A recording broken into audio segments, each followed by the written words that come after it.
Hey, this is AC. That's Jake Christie, Marvel Cinematic University. This is a YouTube exclusive video as we give you a little bit of extra content. And the content that we will be talking about today, very briefly, is the Daredevil Born Again production resuming. Is back underway after all of the craziness that happened over the end of last year. And we have returning cast members. It's kind of crazy. Jake, give me your thoughts on some of the things that's been happening as we've been bringing back the old Netflix band. So it's interesting to me because it's pretty clear that they realize that trying to keep Charlie Cox and Vincent D'Onofrio as Daredevil and Kingpin, but then make a new continuity would be really confusing. And so I think they kind of realized like they probably just bring people back because it's not really helping their case. And so I'm excited to see that they're bringing back Eldon Henson and Deborah Ann Wool.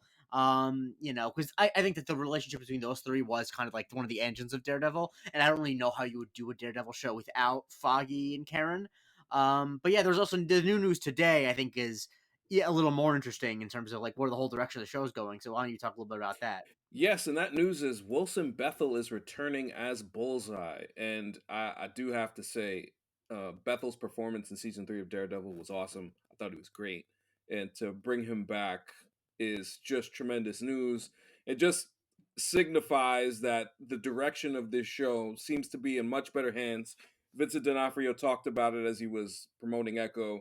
He said that he's very pleased, him and Charlie are, with the way that the creatives have decided to put this stuff together, especially after they talked about, hey, let's to a degree canonize the Netflix stuff, specifically the Daredevil stuff, into the MCU. So then that continuity can, it could be more of a seamless transition as opposed to what they were trying to attempt to do in this first initial outset of the production, where it just seemed like they wanted to cut all of the old Netflix stuff out and kind of put Daredevil in a weird spot where he's not wearing the suit till episode 4. It's a procedural, and it just seemed like it was a mess from the beginning.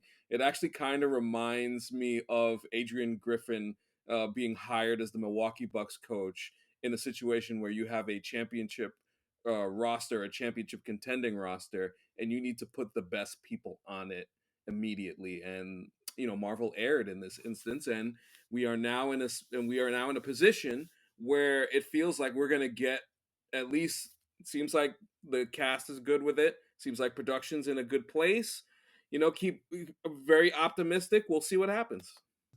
Yeah, I think that I understand on some level the original decision because you want to be like this is a clean break, like this is a new jumping in point. We don't want to be saddled with all that baggage.